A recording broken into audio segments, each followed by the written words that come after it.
I've got good news and bad news. Which one do you want first? Hi there, I'm Ilana from the website lifewellcruise.com. Welcome back to my channel. Now in today's video, I am going to go over some good news and some bad news. And let's face it, well, we've had a year and more of bad news, so we're kind of used to it, but we do have to put things in perspective because there's a lot more good news, and I will share that with you in today's video. Now, before I get started, I wanted to mention that if you do like this video, if you find it helpful, informative, enjoyable in any way, then please do make sure to give this video a big thumbs up. I really do appreciate it, and please consider subscribing to the channel if you like cruise news, cruise tips, and, well, cruise content in general. I would love to have you here within the Lifewell Cruise community. All right, let's get started. So let's start with some bad news and get that out of the way first. So the Cruise Act, which was the bill that was designed to get cruising back in the United States, started as early as the month of July and have the CDC rescind the no sail order, or actually the conditional sailing order. Well, unfortunately, that has been struck down. And Senator Murray, who objected to the bill, had this to say: "We cannot cut corners. Doing so risks lives and will only further delay returning to normal, hurting our economy in the long run. The focus should be on protocols put in place to prevent further outbreaks." Now, it's clear to me when I hear that statement that really the cruise lines do want the same thing. And of course, they've put measures, they've put protocols in place. So the only hope that I can have is that the CDC and the cruise lines, they are having meetings.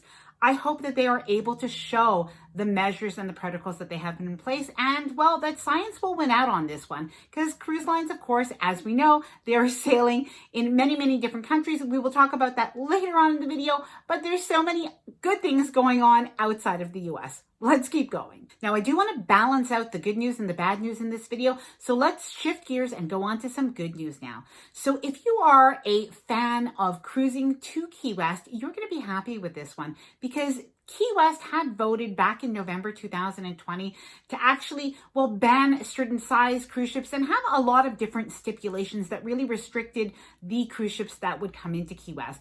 Now, the state of Florida didn't really like this because, of course, cruise ships really affect the economy in Florida.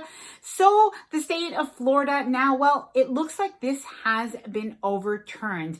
And so there is a little more to come on this, but effectively, the cruise ship ban in Key West has been overturned. So we'll see what is to come, but it looks like those itineraries with Key West, on that itinerary, that they will indeed happen. If you've been to Key West, if you like Key West, please let me know in the comments below. Now, before I get back to some of the bad news, especially bad news affecting cruises from the US or cruises that are affecting US passengers, I did want to share something that is some good news for anybody who likes more all-inclusive cruising or anybody who is a Holland America fan. So Holland America has introduced a new, more all-inclusive pricing option. It has been compared to Celebrities Always Included or to Princess Plus. I would say it's closer to Princess Plus, because you do have the option of either opting in to those perks for an additional fee or having the lower priced cruise only or lower fare option. So basically what the Have It All promotion from Holland America includes is its signature beverage package, Wi-Fi, some specialty dining, and shore excursion credits. Now, there are some specific details because it does depend on how many days your cruise is. But if you would like to know more information about what's included and what isn't, and all of those little details, please let me know if that would be interesting for you to have a separate video on that. You can let me know in the comments below, yes, no, on the Holland America video. I did do separate videos all about Celebrities Always Included and Princess Plus, and I will leave them in the description below if you are interested. Now, I am curious if other cruise lines gave you the option of a more always included option, for instance, with a beverage package and with gratuities, perhaps Wi-Fi.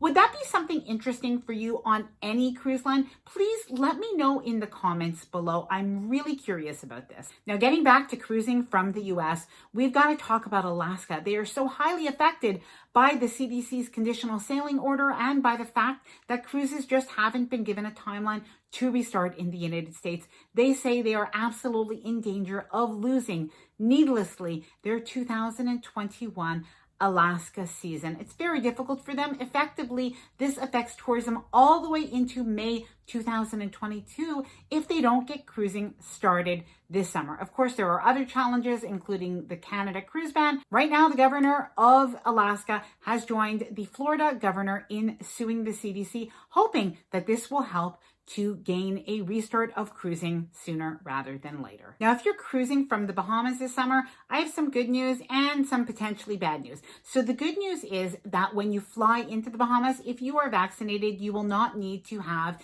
a COVID test before heading to the Bahamas. You will be able to head there simply with your proof of vaccination, and that will be good enough. So that is some good news. The bad news is that the CDC has raised their travel warning to the Bahamas to a level 4. And basically what's happened is there has actually been a spike in the numbers of COVID cases in the Bahamas. Now, they do say that these are concentrated not amongst all of the islands, but mostly around the Grand Bahama Islands, which of course is still important, and as well for the people of the Bahamas. The issue for them is that they really don't have a lot of vaccines, so it actually does present for the people of the Bahamas. They really do need to be very careful. They only have about 4% of their population that's vaccinated with the first dose. So they are saying, the people of the Bahamas, or the government of the Bahamas, that they do take this seriously, and they are considering a bit of a wake-up call that they have to remember that they have to definitely adhere to all of those protocols so that they can stay safe. And of course, they want to reduce those numbers of COVID. So hopefully by the time that cruises do restart from the Bahamas in the month of June, things will be in a better place. So we will have to keep following the news of some of the different Caribbean islands where their COVID cases have increased, increasing the CDC's travel warnings to higher levels, to level 4. Now, if you are planning to cruise from any of the Caribbean islands, is this giving you pause? Do you have concerns? Please let me know in the comments below. Now, even though we don't have news yet on when cruises are going to restart from the United States, if you're a cruise fan, I think that you definitely have to think that this is good news.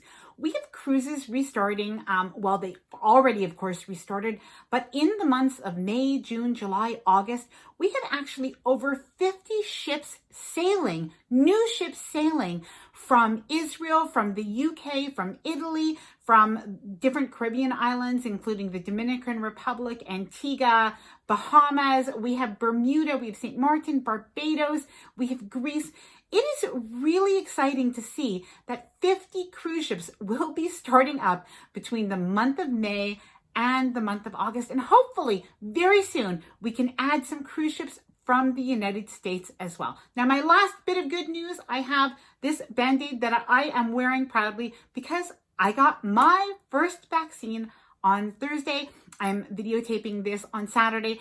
I had no side effects besides a tiny little bit of a sore arm. I had the Pfizer vaccine. Now, I'm not convincing anybody to get it or not get it. I'm just saying for myself, this is my first step in being able to travel more freely, to live a little more freely again soon. And I'm definitely feeling like this is good news for me. Now, at the end of this video, I'm going to leave a video all about 10 Amazon cruise essentials or healthy cruise essentials that you'll probably want to bring with you on your next cruise. So I'll leave that at the end. Now, if you did like this video, please do give it a big thumbs up. I really do appreciate it. And please subscribe to the channel if you haven't done so already. Thanks so much for watching. Happy cruising.